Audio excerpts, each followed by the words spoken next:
Senhoras e senhores, bem-vindos ao Encapsulados. Eu sou o professor Charles Mota e na pressão da cápsula hoje a gente vai ter o professor quinto dan de Taekwondo, professor de Educação Física, mestre Alan do Carmo. Meu irmão... E aí, Charles? Tem pouco tempo que a gente se conhece, né? Pouco tempo, Pouco tempo, quase 30 anos. Exatamente, 27. O pessoal da produção aqui não tem 27 anos, olha que desgraça. A gente tá ficando velho, cara. Eu tenho idade para ser pai do produtor. Ó, que problema. Mas vamos falar de coisa boa. Para segurar a pressão da cápsula aqui, a Omix mandou uns produtinhos legais. Opa! E é quem faz toda essa operação rodar. Tem um negocinho bem legais que ainda não trouxeram para mim nada. Isso aqui eu gosto muito. A gente perde isso aqui, né? É impressionante como a gente perde eu isso perco aqui. muito fácil. Tu tem filho adolescente. Filho adolescente deve dar um serviço nisso aqui rápido. Isso aqui eu tô no projeto Retorno às Atividades Físicas. Isso aqui vai ser muito bom para mim, cara. Porque ano que vem é ano de eu treinar também. Eu fiquei só treinando a galera, mas tô no projeto aí de voltar forte. Me dá um de morango, cara. Pode não, o que sobrar aí, o que tiver o mamão com uva, que tiver encalhado, pode mandar pra mim. Ninguém manda um wheyzinho pra mim, mas tudo bem. Um dia desse a produção arruma. Mas quem tá segurando a onda é a Omix, é que faz toda essa história aqui funcionar e dá apoio pra gente trazer informação pro pessoal sobre atividade física, qualidade de vida, esporte e performance, meu irmão. E vamos trocar a ideia do seguinte. Cara, como você falou, a gente se conhece há 27 anos. E a gente para o tempo todo. Então, o que mudou do Taekwondo da época que se começou lá nos meados da década de 90 até o século 21, 2023? O que se tornou, o que era e o que se tornou hoje a modalidade? Dá um panorama geral para a galera. Então, no ano que eu comecei no Taekwondo, foi o ano que o Taekwondo passou oficialmente a ser olímpico. Já tinha 2 edições como esporte de demonstração. É o quê? Atlanta? Não, a gente teve em 88, que foi em Seul, na Coreia. Mas foi exibição, né? Foi exibição. Em sequência teve Barcelona 92. Também exibição. Exibição. Aí, em 94, no dia 4 de setembro, assinaram que ia ser oficial, fazendo parte do programa, em 2000. E aí a Atlanta não teve, já estava certo. A Atlanta não teve? Não teve Taekwondo. Então já estava certo que ia começar oficialmente em 2000. Teve ali uns jogos sem a participação. E desde 2000... que a gente tem uma evolução muito rápida da regra, da qualidade dos atletas e principalmente do sistema eletrônico. Tem muita gente que fala assim, mudou, tá diferente. De fato, tá diferente, mas todas as técnicas que tinham continuam e ainda mais. A gente tem atletas mais habilidosos, mais velozes e com um processo muito mais justo, transparente e honesto. Então, assim, eu costumo dizer, eu tenho um bordão que é o Taekwondo está melhor do que nunca. Então, assim, é cada vez melhor. Forte, pesado isso, Forte. Assim, eu fui atleta na década de 90, fui atleta no começo da década de 2000, passei por muita situação, eu era um cara muito dedicado, eu treinava muito, me entregava muito aos treinos, e às vezes a arbitragem, não por maldade, mas por... O cara vai entrar ali, toda a pressão ali no joystick da mão do juiz lateral, e aí ele olha pro técnico e fala, pô, aquele técnico ali é muito bom, eu conheço aquele treinador. Eu conheço aquele atleta. Você é suscetível ao ambiente que você está. E aí você é o atleta desconhecido, o novato, o azarão e tal. Então, assim, é muito difícil, numa troca de chute que é muito rápida, 3, 4 chutes ao mesmo tempo, o juiz ser completamente isento a essa predisposição. São 3, 4 chutes num intervalo extremamente curto de tempo. Exatamente. Então, assim, a gente tinha muita decisão duvidosa. Pô, mas por que foi ponto de um, não foi ponto do outro? Quando entrou, e aí uma coisa que dá um panorama muito grande é o seguinte, até os Jogos Olímpicos da China, em 2008, quando ainda se usava o joystick, para todos os pontos, todos os atletas da Coreia que disputavam eram ouro. Então se a Coreia levava 4 atletas, eram 4 medalhas de ouro. Eita! Exatamente. Quando passou... Isso é dado comprovado. Isso é histórico. Se a gente for buscar... Exatamente. Então, assim, desde que passou a ser do programa olímpico, em 2000, até 2008, os atletas coreanos que entravam eram ouro. Quando você passa... Entrada, você chega à final. Não, que estavam nos Jogos. Então, Eita! Coreano, está nos Jogos Olímpicos, no Taekwondo, era ouro. Isso por quê? Porque o Taekwondo, ele tem um técnico que eu gosto, que é o Ireno Fargas, que até hoje está em ação, espanhol. que ele falava o seguinte, que o taekwondo era feito por coreanos para coreanos. E aí, por exemplo, os Estados Unidos é um país que ele é muito bom de pegar um esporte e ficar bom na parte defensiva. Então a gente teve o Steven Lopes, que foi pentacampeão mundial, com um estilo extremamente defensivo, estilo mais feio, mais truncado. Esteticamente não tão agradável. Que funcionava. De se olhar, mas trazia resultado. Funcionava. E a gente teve sucessivas mudanças na regra para tentar prejudicar o estilo de luta do Steven Lopes, para fazer ele deixar de bloquear da maneira que ele fazia. Ele segurava a perna assim e tal. Ele já travava muito com a perna, colocava a canela para bloquear e tal. Então, assim, a gente teve essa hegemonia coreana até a entrada do colete eletrônico. Quando entrou o colete eletrônico nos Jogos Olímpicos, em Londres, nós tivemos um ouro para cada país. Então, nenhum país teve 2 ouros. Então, foram 8 medalhas de ouro, né? 4 no feminino, 4 no masculino, uma para cada país diferente. E aí, isso praticamente se repetiu no Rio. E aí a gente começou a ter medalhas 2016. de países. A gente tem medalha de um atleta que ele é até uma referência interessante, porque ele foi medalha no colete eletrônico em 2008, aliás, no colete convencional em 2008 e no colete eletrônico em 2012, Legal, que é um atleta do Afeganistão, chamado Rohullah Nipkai. Esse cara foi bronze 2 vezes e é uma das medalhas de bronze mais comemoradas. Quando ele ganhou o segundo bronze... Como é que é o nome? Repete de novo, pessoal. Rohullah Nipkai. O pessoal da produção vê se coloca isso. Então, o problema é teu, meu irmão. Essa guerra é tua. É medalhista do Afeganistão. É o único medalhista olímpico. Não precisa ser do taekwondo. A única medalha em Jogos Olímpicos da história do Afeganistão é do taekwondo. Tá. E aí, assim, o taekwondo passou a ser um esporte onde países sem tradição no olimpismo, sem tradição nos Jogos, começaram a ter medalha. Então a gente tem, em 2016, a primeira medalha de ouro da história da Costa do Marfim. Legal. A primeira medalha de ouro da Jordânia. A gente tem a primeira medalha, que foi um bronze, da história do esporte feminino do Irã, porque o Irã até então Isso não é revolucionário, sim. Então, assim, tem gente que fala, o taekwondo tá fraco. O taekwondo é muito forte nos Jogos Olímpicos. O taekwondo é um dos esportes mais praticados no mundo. Na Europa é muito forte no México. A gente está ali, o taekwondo está entre o segundo e o terceiro esporte. No México? No México. Por quê? Porque... Tem alguma leitura, tem alguma coisa? Tem, assim, em 92, quando ainda era esporte de exibição, teve um campeão olímpico chamado William Córdoba. Tá. Então isso já trouxe um impacto. O México sempre teve tradição, isso depende muito do mestre que vai para o país. Certo. Então, assim, a gente teve um movimento da Coreia enviando mestres para vários países para divulgar. Foi um soft power aí desenvolvido de maneira brilhante. Foi tudo muito inteligente. Usamos o esporte como divulgação do próprio país, da cultura. Maravilhoso. Sim. E aí, assim... Um alto custo-benefício. Tem uma situação que às vezes a gente fala assim, o taekwondo tem um fundador, né, que é o General Choi. Então, ele era um cara extremamente inteligente, assim como o Jigoro Kano do judô, era um cara letrado, professor universitário. E tem uma situação no livro dele, a Enciclopédia do Taekwondo, quando ele cita um dos princípios do Taekwondo, que é o espírito indomável, ele podia citar várias batalhas da Coreia, né? Batalhas contra outras penínsulas, contra outras regiões e tal, mas ele citou a batalha de Esparta, Batalha dos 300. Então, assim, esse movimento dele citar algo da história do Ocidente já demonstra que ele tinha a intenção realmente de espalhar o Taekwondo no mundo todo. Se tornar um esporte olímpico tão rápido como se tornou. E aí, o mestre que foi para o México para divulgar já era um mestre com mais afinidade com a competição. Isso aconteceu no México, aconteceu no Marrocos, aconteceu na Costa do Marfim. Então, assim, aconteceu no Irã. Então, foram países que, assim, pela influência do mestre que foi para lá divulgar, a figura foi fundamental. Ele já estimulou a questão da competição. E aí, tem esse histórico. E quando chegou em 2008... O México já era forte, eles contrataram um preparador físico chamado Pedro Gatto.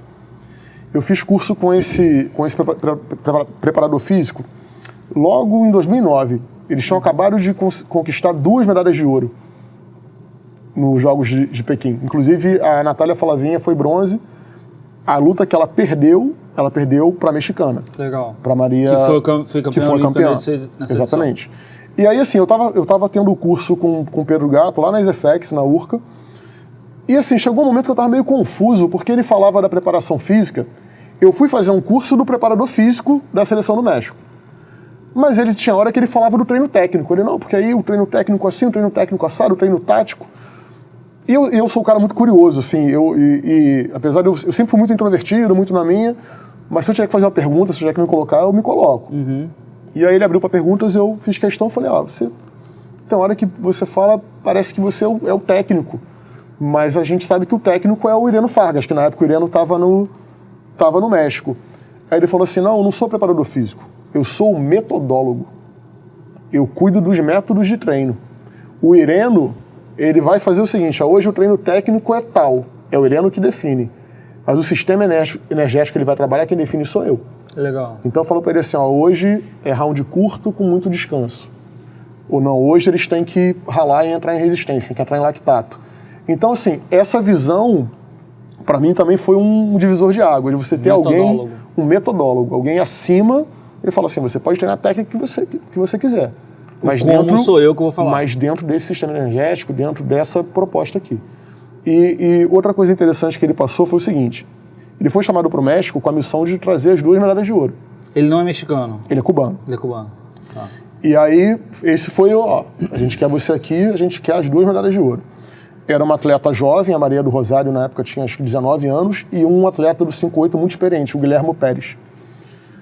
E aí ele falou, beleza... 5'8 é peso, só para orientar o pessoal. Então, assim, não é antes de nascimento, não. Senão é terceira idade. Então, só que o Guilhermo Pérez, ele já era um atleta maduro. Então, assim, eram 2 linhas de treinamento bem diferentes. E uma coisa que me chamou muita atenção foi que ele criou avatares dos adversários. Ele fez a Confederação do México contratar sparrings. Então, assim, ele contratou uma mexicana alta para emular a chinesa.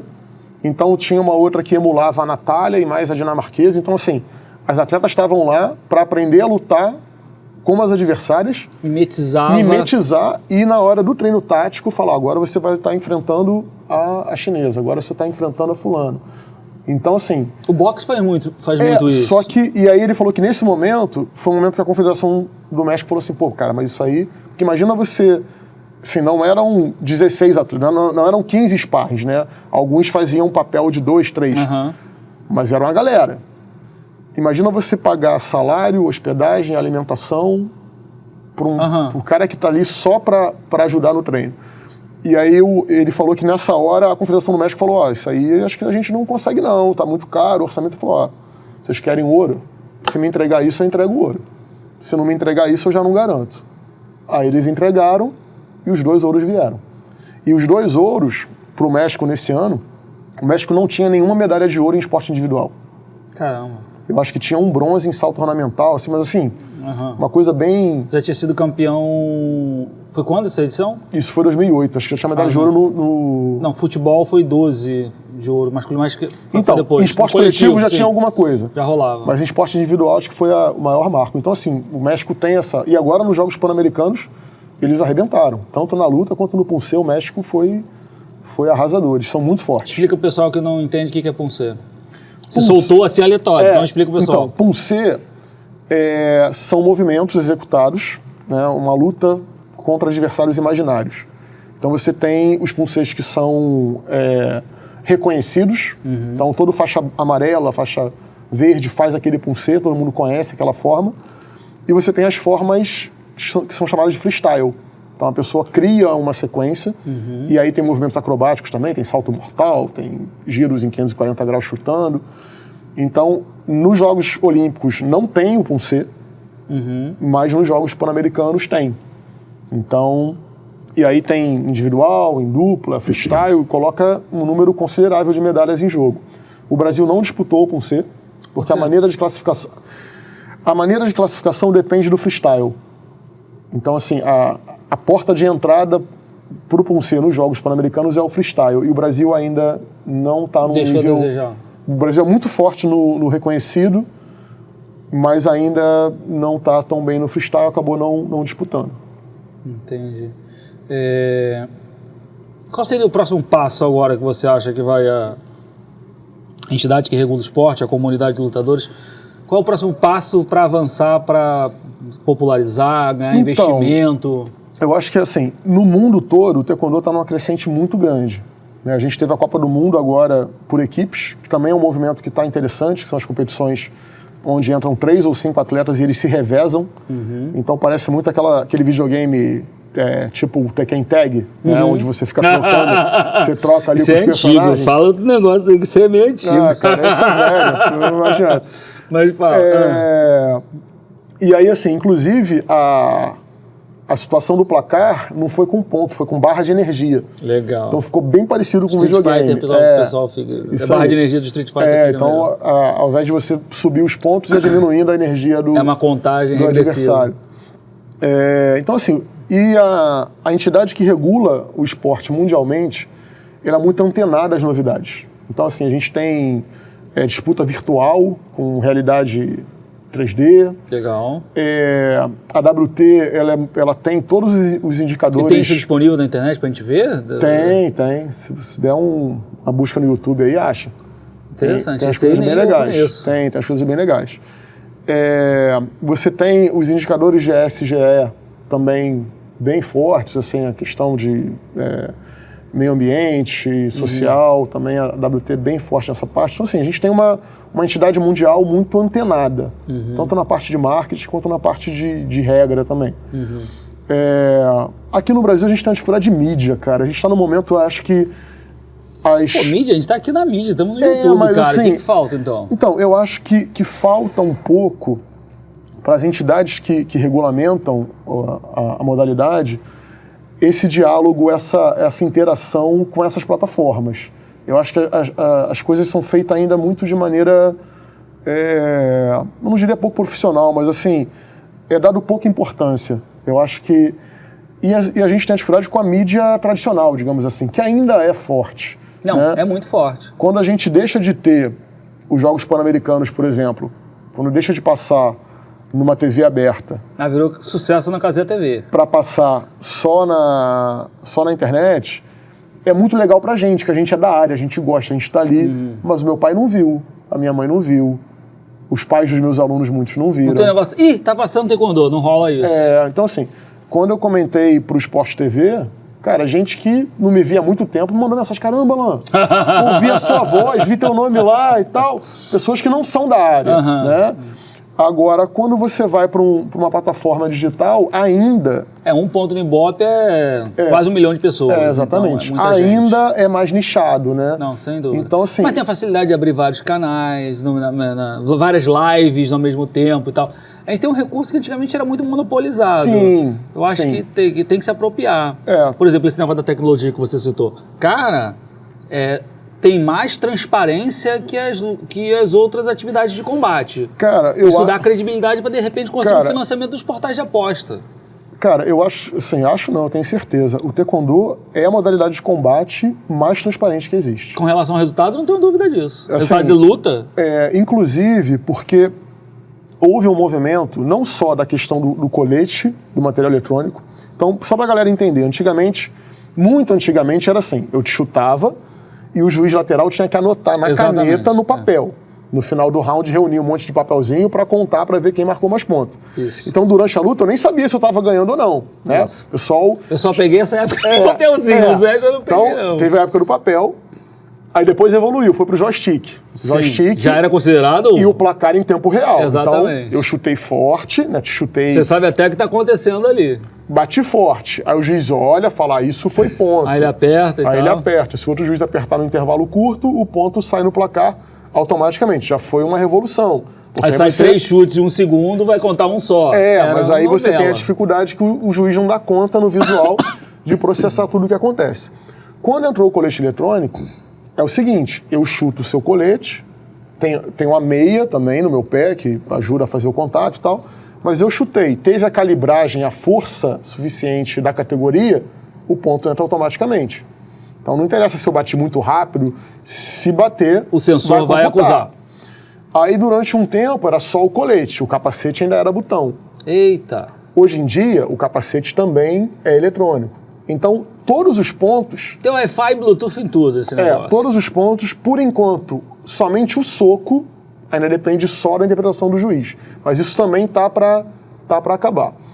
E a outra coisa que mudou, porque assim, aí beleza, o colete era eletrônico, o capacete eletrônico, mas você ainda tinha a questão das minha época, faltas. soco nem... Não, hoje em dia o soco... Outro dia um atleta meu marcou 11 pontos de soco numa luta só. Eita.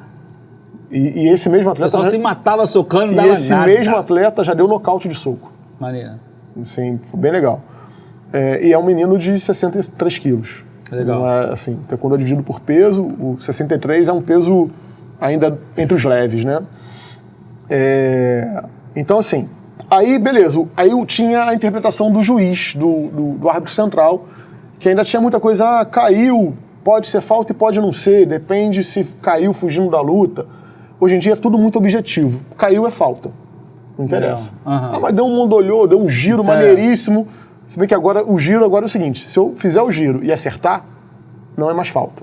Legal. Então, assim, então isso permite que eu... Giro com propósito e queda com propósito. Beleza. Assim, se eu fizer um giro, um giratório com calcanhar, e ele pegar, além de valer muito ponto, vale 5 pontos, mesmo que eu caia durante a execução, não vai ser dada a falta. Entendi. Então, assim, a regra está muito dinâmica também. Taekwondo, a única coisa que ainda precisa melhorar é a questão do VAR, né? A gente tem um vídeo replay durante a luta que melhora a questão da transparência, corrige alguns possíveis erros, mas às vezes ainda é um ponto ali. E o legal da competição por equipe é que não tem o VAR.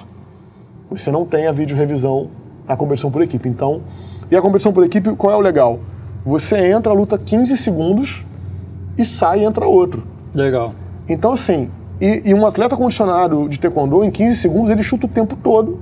Não, vai Ele sai, descansa. Você tem que parar não para de chutar muito e mais aí tempo ele que isso. sai, descansa, entra outro. Quando ele volta no gás de novo. Então, assim, é uma competição intensa, frenética.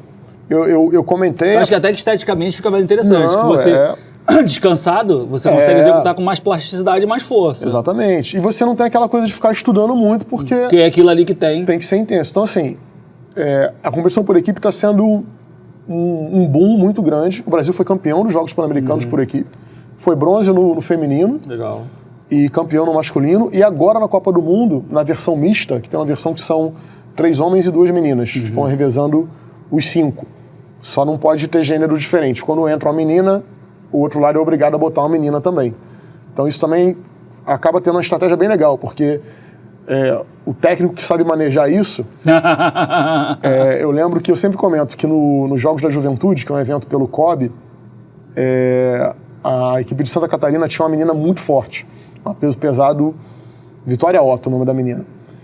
E aí, cara, quando ela entrava, nenhuma menina conseguia, sabe, segurar a onda. Então ela entrava, marcava muito ponto, e você tem um tempo mínimo para ficar. Então aí ela entrava, era obrigada a botar uma menina, então tinha que ficar aqui um tempinho sofrendo com ela até poder botar um rapaz. Então, assim, você ter um feminino forte nessa competição faz diferença. Faz diferença. Agora é o seguinte, recordar é viver. Saudosismo aqui nas loucuras que a gente fazia na juventude. O taekwondo é uma modalidade de peso. Categoria de peso. Vamos contar a loucura que a gente fazia pra bater peso? Cara, eu até que fiz pouca. Ah, você não ficava com chiclete cuspindo, não? Correndo e cuspindo? Isso aí uma vez é loucura, pô. Isso a gente fazia bobagem dessa. Não, olha só, eu passei um perrengue grande. Eu não fazia isso com muita frequência. A minha história com peso foi o seguinte... Porque agora com o suplemento a gente consegue montar estratégias que seguram a tua onda. Hoje em dia a gente com conhecimento, né, cara? Você vai bater no peso mais você faz banheira, você faz outras coisas que debilitam menos. Mas, por exemplo, às vezes tinha que perder 1 quilo em 2 horas. Aí tu se hidratava... Assim, eu tive uma vida tranquila enquanto não tinha o peso olímpico. Porque eu era um cara assim, eu lutava até 72 quilos. Beleza. E meu normal era 72. Então, tava... Não mudava perfeito, nada, tua vida não sofria. Só que aí começou o peso olímpico, que era até 68 quilos. 4 quilinhos, bonito. E aí, ou eu ficava até 80, que pra mim era muito ruim, que a galera era muito alta. Eu sou um cara de 1,75 m. E o pessoal até 80 é a galera que beira 2 metros, às vezes. Ou eu baixava pra até 68. Então eu passei a baixar 4 quilos pra ficar até 68.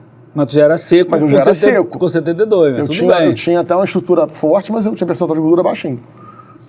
Aí comecei a baixar para 68. E tinha um peso na época que era até 67, que era o peso mundial. Não era o 68 igual. Hoje em dia tudo bate, né? Tem um 68 no nível mundial e um 68 do olímpico. Mas na época a categoria mundial era 67. Como eu já estava até 68... Vamos lá, mais falei, um quilinho. Baixo mais 1 quilo. Só que esse mais 1 quilo é que era desgraça, porque no 68 eu até chegava bem. Passei uns natais tristes, porque tinha muita seletiva em janeiro. Então, assim, cara, eu lembro de um prato de rabanada que eu não pude comer, cara. Que aquilo foi terrível. Mas, assim, fazia parte. Só que quando eu tinha que bater 67, era sofrido. E aí teve um brasileiro universitário que teve a história do chiclete, correndo e cuspindo. Porque antigamente era comum. Quantas vezes a gente não viu a galera com chiclete correndo e dando cusparada no chão para poder desidratar? É um caminho, é uma via muito ruim, né, para você perder líquido, né? Era. Mas eu cheguei Quantas vezes lá onde é que a gente estudou, viu o pessoal do judô fazia também isso. Correr com saco plástico. Correr com saco plástico, uma loucura para desidratar, para poder perder, sei lá... E era muito... meio quilo. Muito mal orientado, né? Hoje em dia, quando você... E o pior de tudo, a galera batia. A desgraça toda que chegava lá debilitada para querer batia. E outra coisa, a pesagem na minha época de atleta era no dia da luta. Sim. Então você pesava no dia de lutar para depois encarar a competição. Hoje em dia não, a pesagem é um dia antes. Então você ainda tem... Já ajuda muito. Ajuda. Só que aí, assim, aí o pessoal extrapola, né? Quando a pesagem passou a ser um dia antes, a galera fala, então dá para perder mais peso. Né? Será que outra categoria eu vou melhor? Pera aí. E aí por conta disso, e assim, o conhecimento ele ajuda também, mas tem a galera que extrapola, né? Então o cara faz banheira, passa óleo no corpo, vai buscando um monte de coisa. E aí teve um movimento da própria WT para evitar isso, que é a pesagem randômica. A pesagem randômica é o seguinte, pesa todo mundo no dia anterior e sorteia um percentual da chave dos atletas inscritos, tem que pesar de novo no dia seguinte. Então não é todo mundo, mas você sempre tem o risco de ser sorteado. E aí você não pode... Para dar mais ansiedade na galera? Cara. Criar uns gatilhos de pânico? O que o pessoal faz? Não, mas acabou que alguns atletas tiveram que assumir o peso de cima. Legal. Tiveram que parar de baixar muito. Porque assim, tem coisa... Pensa num viés de saúde? Sim, não. Irmão, o que se fazia era... Porque assim, às vezes o pessoal olha para certas categorias. O taekwondo é uma modalidade de meeting. Você tem muitos encontros, tem muita competição. Tá. E às vezes o pessoal olha para o atleta do MMA, que luta 2 vezes no ano, é um cara que já é top, 2, 3 vezes no ano, o cara consegue baixar muito peso, né, com estrutura, com médico perto e tal. E aí tu vai, não, vou baixar peso, mas todo mês você vai baixar peso. É um sofrimento muito grande, vai te debilitar de uma maneira absurda. Além de debilitar, cara, é algo que assim, no meu entender, te afasta do esporte. Chega uma hora que você não aguenta mais, você fala, não quero mais, isso aí... É um relacionamento tóxico. Então, assim, os meus atletas, por exemplo, ninguém faz isso. A galera luta no peso que deixa confortável. Eu tive uma reunião com um preparador físico outro dia. Na verdade, não é nem preparador físico, a gente tem equipe multidisciplinar, né? Eu tô com uma pessoa que me ajuda na periodização do treino físico-técnico. Legal. Né? Até para ampliar o leque, né? Não ficar só no meu repertório, ter um diálogo com outras pessoas, que é o Diego Morini. E aí ele falou, pô, Alan, a gente costuma trabalhar assim, no período competitivo e tal, mas às vezes não dá porque o pessoal tá perdendo peso. Eu falei, cara, não se preocupa que a minha galera não perde peso. Todo mundo tá tranquilo, não tem essa cultura de, pesa 63, vai lutar no 5-4. Entendeu? Eu não tenho esse hábito, entendeu? De olhar pro cara e falar, tinha muita gente que fazia isso. Não, tem equipes que já é tradição. O cara, ele olha pro atleta numa certa altura e ele fala, isso aqui, 2 pesos abaixo, ele vai ser melhor. Porque ele vai ficar mais alto. Representa 9 quilos. Exatamente. Meu irmão! Cara, eu já cheguei a ver um atleta... E dependendo da estrutura física do cara, o cara for sequinho, 9 quilos ele vai sofrer, sofrer. Ó, eu já cheguei a ver um atleta que ele estava em período de perda de peso e ele ia no fogão, o fogão estava lá com as panelas tapadas, ele ia no fogão, tirava a tampa da panela, cheirava, tapava e voltava pro canto dele. Ele não comia, ele só cheirava a comida. Isso não pode ser legal, isso não pode dar certo, isso não pode ser... mas isso eu acho que vem diminuindo, isso não é... A galera entendeu que tem uma faixa ideal, não dá pra você ficar... Que cortar 9 quilos, bicho, é um sofrimento desgraçado. Mas não dá, cara, hoje em dia com o calendário nosso, e a gente teve uma curva assim, teve o período pandêmico, né, ausência de competição, Em setembro de 2021 já começou a voltar com restrições e tal. Cara, depois, 22 e 23, é evento um atrás do outro. Legal. Entendeu? Assim, é muita coisa. E, como eu te falei, é um esporte que preconiza isso, são muitos eventos, né? Tudo é ranking. Você não tem assim, não tem mais aquela coisa, não, vou treinar 4 anos para lutar só os jogos. Você tem que estar marcando ponto no ranking para chegar nos Jogos Olímpicos, para chegar num evento mais importante. Então é muita frequência de competição. Então o cara ficar baixando peso toda hora... Como você falou, mensalmente bater peso, não vai rolar, vai ser um sofrimento, uma angústia absurda. Já vi gente assim, ingerir líquido mais de 24 horas. Já vi também. Cara, o olho do cara parece que vai bater na nuca. O maior perrengue que eu passei... Olheira aqui, meu irmão. O maior perrengue que eu passei foi o seguinte. Eu estava classificado por um evento muito legal que acontecia, que chamava Circuito Brasil Olímpico. Beleza, sim. Dava até um dinheirinho. Era bonito, era legal. Era muito legal. Era um evento do COB, que ia em algumas cidades. A Band cobria, tinha transmissão em canal aberto. Se não me engano, a Daiane dos Santos disputou também, né? Porque eram todas as modalidades de luta do programa olímpico, inclusive esgrima, que a esgrima não gosta de ser chamada de luta às vezes, né? Mas é luta. Mas eles não gostam. Eles falam que é jogar esgrima. Então tinha judô, wrestling, boxe, taekwondo, esgrima, ginástica artística e levantamento de peso. Legal. Todas as modalidades que dão muita medalha, né? Então, esportes que trazem muitas medalhas. Eu cheguei a disputar acho que umas 3 edições. Era muito bacana. Só que a última edição que eu disputei foi em Poços de Caldas. Só que eu estava no último período da faculdade, isso há 20 anos atrás. E foi um período que eu falei, cara, eu preciso terminar a faculdade. Eu foquei mais nos estudos naquele período do que no treino. E eu estava com um peso mais alto. Só que eu estava numa vibe assim, se eu for e não bater o peso, não bati. Só que era um evento que a gente ia com a passagem paga pelo COB, com a hospedagem paga pelo COB, num hotel bacana e tal. E aí a situação era a seguinte, eu ia lutar no domingo, mas no sábado já tinha luta. Quem ia lutar no sábado pesou na sexta. E na sexta teve congresso técnico. Teve um atleta de Minas que não bateu o peso. E aí no congresso técnico tinha uma pessoa do COB, um grandão do COB, que passou o congresso todo com a cara amarrada. E no final ele falou a seguinte frase, ele falou assim, tô aqui só para dizer o seguinte, é um absurdo o atleta vir para cá com a passagem paga, a hospedagem paga e chegar aqui e não bater o peso. Vai ser punido o atleta e vai ser punido o técnico. E eu tava no congresso, eu falei assim, beleza. E tu não tá no peso. E eu tava com peso alto. Eu falei, tem que bater o peso. Se eu vou conseguir lutar ou não depois é outra história. Aí fiquei nesse processo aí, de sem comer, sem beber, fazendo sauna, tinha sauna no hotel.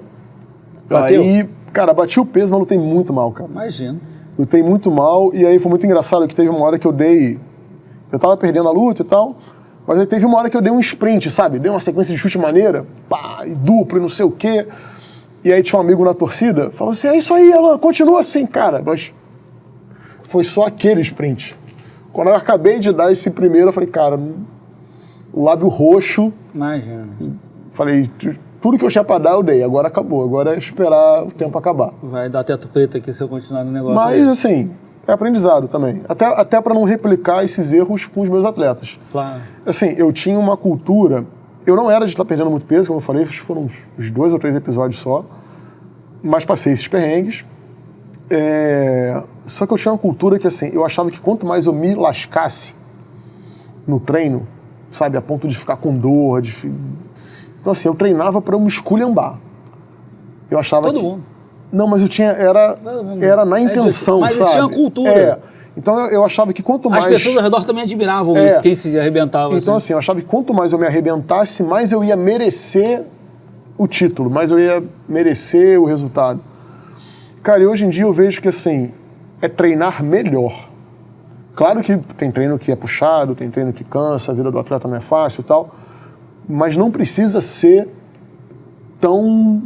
Extenuante. Pode ser mais qualitativo. Pode ser, e cara... E deve ser mais qualitativo. E aí, assim, eu acho até que eu fui muito para um outro extremo. Futebol já fez muito isso. Futebol saiu do global para o específico. Eu uso, assim, eu faço o mínimo possível. O meu atleta treina, se eu puder treinar... O que deve ser treinado. 6 repetições é suficiente, então 6 repetições. Sabe, não tem essa coisa, vamos fazer 100, não. Dá para fazer só 10, dá para fazer só 20. Então, fez, incorporou, está fazendo, é o mínimo. E, cara, tem funcionado. Eu tenho tido Os resultados... treinos físicos eram absurdos. Eram, cara. Eram Eu lembro, absurdos. e assim, e eu tô falando que eu me sacrificava, e não é nem dizer que era o treinador, não. Porque eu tinha, olha que legal, eu fiz desporto, a gente fez desporto junto, né? A gente se conheceu... A gente é técnico de esporte e professor de educação física. a gente se conheceu no ensino médio técnico. E depois fizemos educação E física. aí, lá na biblioteca da Castelo Branco, na época era Gissone, né, no ensino médio, tinham bons livros. E aí eu pegava livros do Stélio Dantas, aí peguei livro do Verkhoshansky e tal, só que eu lia e interpretava do meu jeito. Eu tinha 14 anos de idade. A mensagem chegava 15, diferente, né? E aí eu lembro de um negócio... Não é só o que o cara escreve, é como você interpreta aquela então, ideia. assim, eu lembro de uma história que era o seguinte, o meu professor, que era um professor muito bom, um cara estudioso também, o João Hazen, já tinha uma visão mais científica da coisa, mesmo antes de fazer educação física, ele já tinha uma pegada de estudar. Ele passava o treino pra gente e explicava um pouquinho, isso aqui é um treino pliométrico, para aumentar a potência, tal, muito bom. Então a palavra pliométrico estava na minha mente. Aí eu fui pesquisar, achei uma coisa, achei outra e tal. Aí no livro do Verkhoshansky eu achei um negócio que ele falava assim, 1,10m. Tinha 1,10m escrito. E eu falei, pô, é 1,10m e é a medida. Até imaginando. É a medida. Só que 1,10m era a altura máxima para fazer o treino de salto para atletas de salto em altura treinados. Eu era um moleque de 14, 15 anos. Querendo fazer treino. O que eu fazia? E o professor, meu professor João Hazen, passava o pliométrico, que era mais ou menos assim, a gente pulava para uma caixa, pulava para o chão, pulava para a caixa, pulava para o chão. Então isso eu entendia como um treinamento de potência. O que eu vi no livro, hoje em dia eu sei, hoje em dia eu consigo lembrar do que eu li, pegar a referência e falar, pô, não era nada daquilo que eu tinha imaginado. Então, o treino que eu fazia com o meu professor era assim, pulava para uma caixinha baixa, para o chão, baixo, para caixa, chão, caixa, chão, caixa, chão. Que é o clássico da pliometria. O clássico da pliometria. O que eu li no livro era um salto em profundidade, que era o seguinte, era pular no vazio, de uma altura mais alta, e fazer um novo salto. Era outro treino. Uma coisa é o pliométrico, outra coisa é o salto em profundidade. Mas aí Só que tu queria profundidade com muita profundidade, aí o que eu fazia? Tudo bem. Tinha uns steps da academia que eu treinava que dava para regular a altura. Eram 2 basezinhas e uma capinha por cima. Então dava para botar muitas bases e só a capa no final. Eu levei uma trena para academia. Botou 1,10m. Contei quantas basezinhas precisava para chegar no 1,10m. Usando todo o equipamento que tinha, dava para fazer 3 blocos. Nossa. Então eu consegui fazer 3 blocos de 1,10m. Aí eu fazia a seguinte coisa, eu pulava para cima de 1,10m, pulava para o alto, eu não dava um passo no vazio. Então pulava para o alto, caía no intervalo das caixas, pulava de novo para 1,10m e fazia isso, no final ainda dava um salto para frente. Como é que tá o joelho agora? Né? E aí, assim, o joelho até que tá bom. E o tornozelo? Mas o quadril, tornozelo muito ruim. Meu tornozelo direito está muito ruim. E o quadril, o meu tornozelo direito e o quadril esquerdo, faz um... Mas tu é canhoto também, não? Não, mas eu estava muito com as duas, mas assim, Meu tornozelo direito tá doendo Então, muito. isso aí me destruiu, cara. Só que na época, o chute ficava um tiro. Porque assim, o treinamento...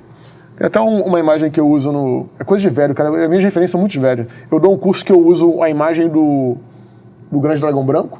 Misericórdia. Pra falar... Molecada não sabe nem que é o Grande Dragão Branco. Tudo bem. O pessoal dos 40 anos vai curtir. Porque... Pra falar que o treinamento tem que ser mais real e tal, porque é aquela frase do Bolyong, né, do Chung Lee, que ele fala tijolo não revida. Até essa coisa horrível. Claro. Então, assim, no filme o cara estoura o último tijolo da pilha, né, aperta o tijolo até explodir o último, aí o vilãozão lá do filme chega pra ele e fala, muito bom, mas tijolo não revida. E isso já é uma referência antiga. Porque o Robert Duvall, no filme do Bruce Lee, no Enter the Dragon, Operação Dragão, quando o cara quebra madeira, o Bruce Lee fala pra ele, bom, mas madeira não revida. Good, but the board don't hit back. Então, assim, tem até uma referenciazinha anterior e tal, tem uma historinha bacana. Aí no agora, além de velho, tu colocou nerd, mas vamos lá.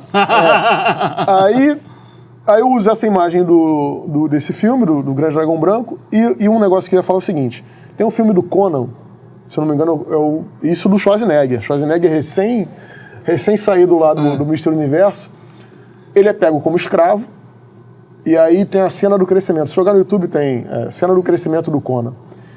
são várias crianças rodando um moinho, que eles são pegos como escravos e eles vão rodar um moinho. E aí, sei lá, 30 crianças rodando um moinho, você vê pela quantidade de pés. Aí depois começa a rarear, começa a diminuir. No final sobra só o Conan empurrando o moinho e extremamente forte. Mensagem. O cara que sobreviveu ao treino, aquilo era um treino. O cara que sobreviveu ficou extremamente forte. Mas matou 29, os outros 29 morreram. Então, assim, tem muito treino que às vezes pega assim, mas fulano fez e ficou bom. Fulano sobreviveu àquele treino. É que a gente quer pegar a exceção e colocar como regra. Exatamente. A gente faz muito isso, né? Pra vida. A gente faz isso pra vida. Tem muita situação que assim, investimento, por exemplo. O Warren Buffett fez, deu certo. Cara, faz lá, quero ver. Quero ver. Tem muita situação que é assim. Cara, vou te agradecer. O papo rende. E eu queria te falar que tu é representante da Zona Oeste forte. Eu acho que a Zona Oeste precisa de mais figuras como você. E o Taekwondo tem tudo para conseguir investimento devido a essa transparência. Eu acho que quando você for assumir a liderança desse negócio todo aí, me chama que a gente vai fazer essa operação rodar. Meu irmão, obrigado. Valeu. Vamos para dentro. Valeu, meu amigo. Eu vou fazer a indicação de leitura aleatória. É do Miller, o herói. Para a gente ver que é uma figura muito mais conectada às pessoas comuns, mas são entronizadas pela situação, né? Então, é a dica de leitura aqui desse momento, dessa ocasião. E é isso, meu irmão. Vamos botar tuas redes sociais aí embaixo. Beleza. Né? E falar um pouquinho só do Paralímpico. Tá rolando Jogos Pan-Americanos. Teu atleta foi medalha de prata, não foi? O atleta foi medalha de prata ontem. Como é que é o nome dele? É o Fabrício Marques, também da Zona Oeste. Ele que tá aí na briga pela vaga na Paralimpíada. Fabrício Marques. Fabrício Marques. O Instagram dele também é isso, Fabrício Marques? Fabrício Marques, você acha ele assim? Então, beleza. Vamos procurar o Fabrício Marques, medalha agora... De prata nos Jogos de Parapan. É isso. Eu sou o Charles Mota, fiquem bem, se cuidem, grande abraço, tchau.